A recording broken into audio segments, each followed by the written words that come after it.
After walking hundreds of homes with buyers relocating to Houston, I can tell you this right now. Some homes are dead the moment we walk in. I don't care if it's 300,000 or 2.5 million. There are certain features that instantly kill the deal. Buyers go quiet, they start second guessing, and within minutes, they're mentally checked out. And most sellers don't even realize it until the price drop starts happening. So in today's video, I'm going to be breaking down 10 features that constantly hurt resale value, no matter the price point, no matter how nice the finishes are, and no matter what the market is doing. And this is important if you're buying in Houston. This will help you avoid making costly mistakes. And if you already own a home, this will show you what could hurt your home when it's time to sell. Because the last thing you want is to fall in love with a home that other buyers won't. All right, number one is going to be visible foundation or drainage issues. And I'm telling you right now, this will kill a deal fast here in Houston. Because the moment buyers see cracks in the bricks, separation, or water sitting near the foundation, they don't think minor issue. They think worst case scenario. And in Houston's expansive clay soil, the fear is justified. Because foundation repairs here can run $10,000, $20,000, $25,000 plus depending on how bad it is. So what happens? Buyers either mentally check out or they immediately start negotiating hard. But here's where it gets even more serious. A large percentage of buyers are using FHA loan and VA loan financing. And those loans have strict condition requirements. So if an appraiser flags foundation cracks or drainage issues that threaten the structure, the lender can deny the loan entirely until repairs are completed. Which means you don't just lose one buyer, you just lost a massive portion of your buyer pool. And this is where deals really fall apart because drainage issues in Houston are rarely just one issue. They trigger a chain reaction in the buyer's mind. Termites and mosquitoes thrive in moist environments. Moisture behind walls can lead to mold and mildew, creating health concerns and expensive remediation. Shifting foundations can snap under slab plumbing lines, adding thousands more in hidden repair costs. So now it's just not a foundation concern, it's a full-blown money pit in their head. And once buyers get there, they're done. So whether you're buying or thinking about selling, this is one issue you cannot afford to overlook because buyers won't. Next up, number two, homes near power lines or high voltage transmission towers. And this is one of those features where perception matters just as much as reality, because even if the home is perfectly safe and even if you personally aren't concerned, a lot of buyers will be. And that alone can kill your resale value. Power lines impact a home in three major ways. Number one, visually, they dominate the view. They're hard to ignore and they show up in every single photo and video. So now your listing already feels like a compromise before buyers even step 1 foot inside. Number two, psychologically, whether it's valid or not, power lines raise health concerns for a lot of buyers. And in real estate, perception becomes reality. If buyers feel uncomfortable, they're not writing an offer. And number three is financially. Appraisers and insurance companies often factor in proximity to power lines, and depending on the location, that can affect value, insurability, and buyer demand. And here's the biggest issue. This is not something that you can fix. You can renovate the kitchen, you can update the floors, but you can't move power lines. So what's the only thing that overcomes it? Price. And usually that means selling at a discount compared to similar homes nearby. So if you're buying, you need to decide up front. Is this something that I'm gonna be okay with dealing when I go to resale? Because the next buyer is going to ask the same question. All right, number three, homes backing up to busy roads. And this is one of the most consistent resale killers I see, no matter what the price point is, because buyers notice it immediately. The noise, the constant movement, headlines cutting through the backyard at night, and the lack of privacy. It's not subtle. From a resale standpoint, this comes down to just one thing: permanence. Traffic doesn't go away. If anything, it only gets worse over time. So when buyers are standing in the backyard, they're not picturing themselves back there relaxing. They're thinking in their minds, am I really going to deal with this every single day? And sure, what you're gonna hear people say, you'll get used to it, right? It becomes white noise, or just add some trees. But buyers don't fully believe that. And if there's doubt, they won't move forward. I'm gonna give you a real example. I recently just showed a $2 million home in Bel Air last week. Brand new construction. Absolutely beautiful on the inside. I mean, this thing checked every box. But the moment we stepped outside, it backed directly to a busy road. And right behind the house, a bus stop. Now you've got traffic, noise, people coming and going, all right behind your backyard. And just like that, the deal was dead. It didn't matter how nice the house was. It didn't matter that it was brand new. We had to pass. And that's the reality with homes like this. You can upgrade everything on the inside, but you can't fix location. So what happens? It shows up in the price. It's gonna show up on days on market, and sometimes both. So if you're buying, you've gotta ask yourself, am I okay competing with this when it's my turn to sell? Because every future buyer is going to notice it just as fast as you did. All right, number 4, homes located in flood zones or with history of flooding. And in Houston, this is a big one, because flooding isn't just a possibility here, it's something buyers actively look for. This is why it hurts resale value. You know, the moment buyers see a home in a flood zone or hear that it's been flooded before, everything just changes. Even if the home looks perfect, even if it's fully been renovated, there's always that question in the back of their mind, is this going to happen again? And it's not just fear, it's financial, because flood insurance in certain areas can run $1,000, $2,000, even $3,000 per year on top of your normal homeowner's insurance. So now buyers aren't just thinking about the home price, they're thinking about the monthly payment increasing. And that alone can push people out. And here's what really hurts resale. Flooding creates uncertainty. Buyers start asking, was it just once or could it happen again? What did the water actually damage behind the walls? Are we going to have to deal with mold later on? Because even if repairs were done, buyers don't always trust what they can't see. So what happens? Homes in flood zones or with a flood history almost always sell for less than comparable homes nearby. They take longer to sell and your buyer pool becomes much smaller. And all it takes is one major storm to completely reset how buyers view that home. And just like the last few we talked about, this is not something that you can fix.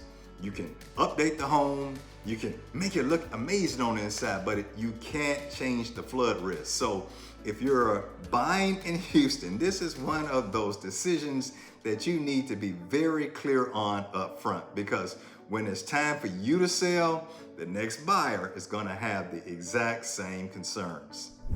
All right, number 5, elaborate backyard water features.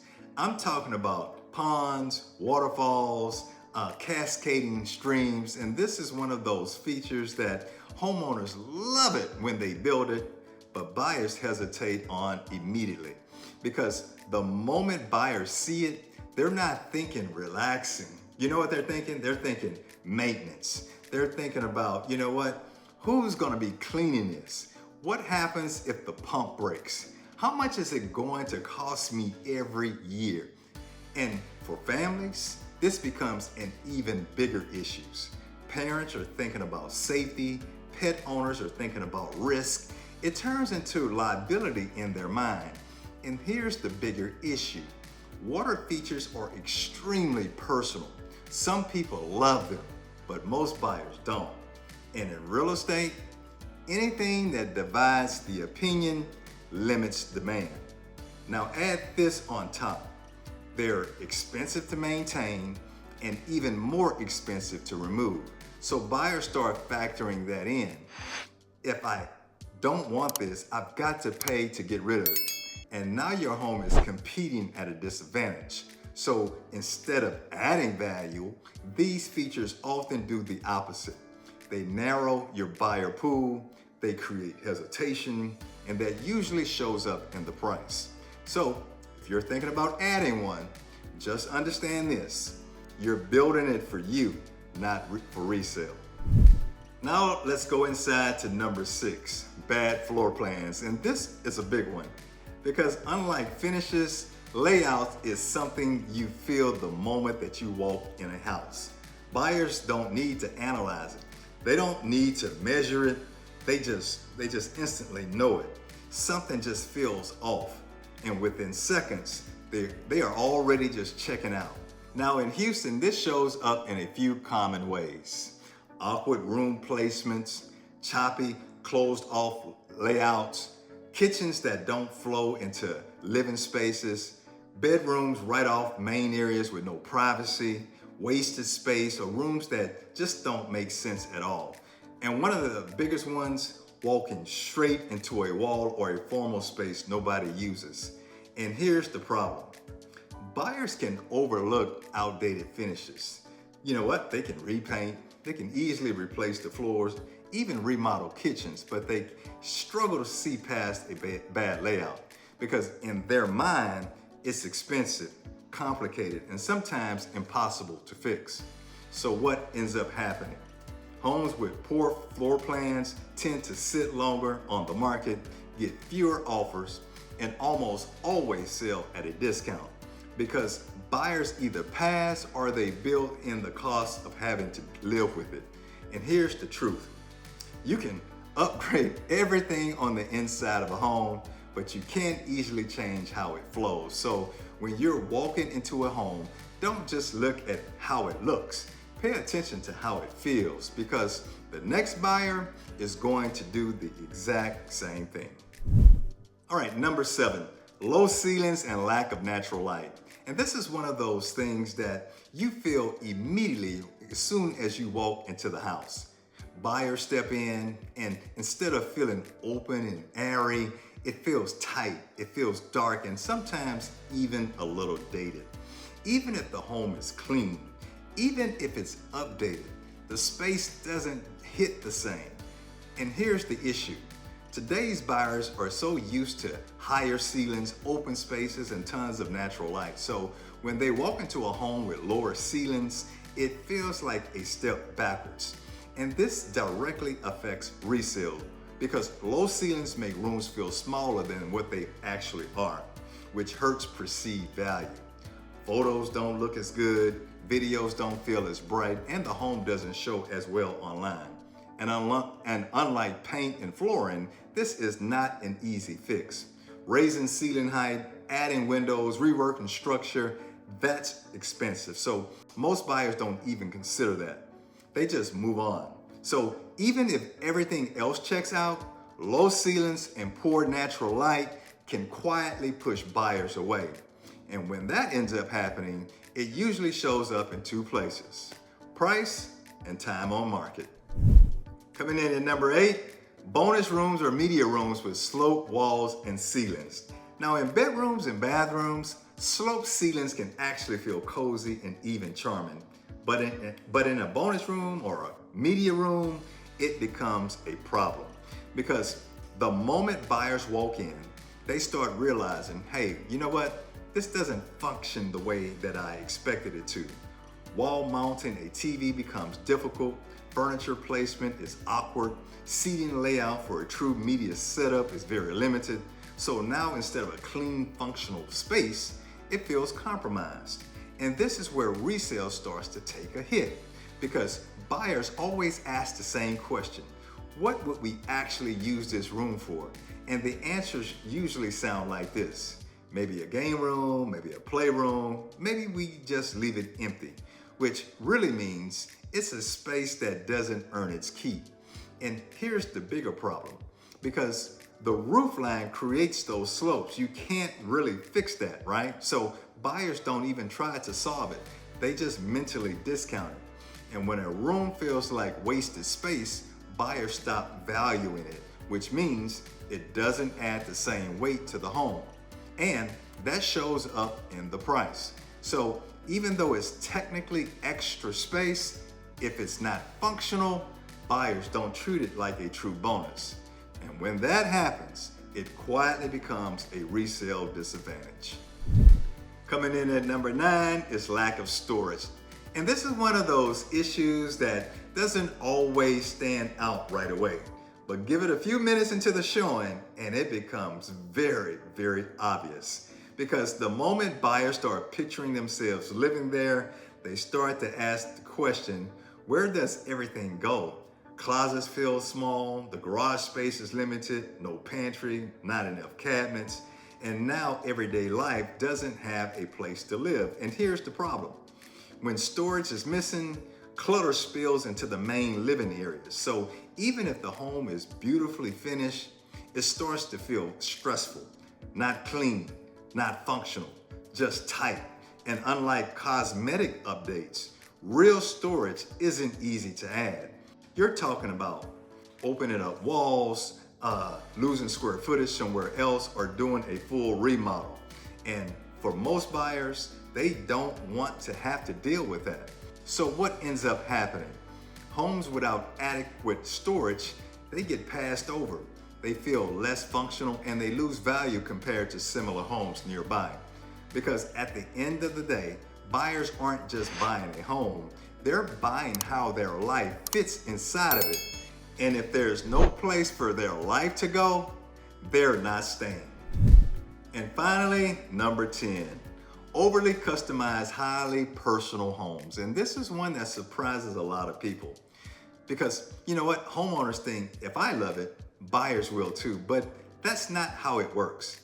Because the more specific your style is, the smaller your buyer pool becomes. We're talking about things like bold paint colors in every room, highly customized built-ins, unique tile choices, converted spaces designed for a very specific uses. And while it may fit your lifestyle perfectly, it doesn't fit most buyers. So when buyers walk in, instead of seeing themselves in the home, they start to see a project. They start thinking it in their minds, we'd have to repaint everything. That's not how we would use this particular space. We'd probably need to redo that. And now, instead of being all excited, there's hesitation. And here's the key.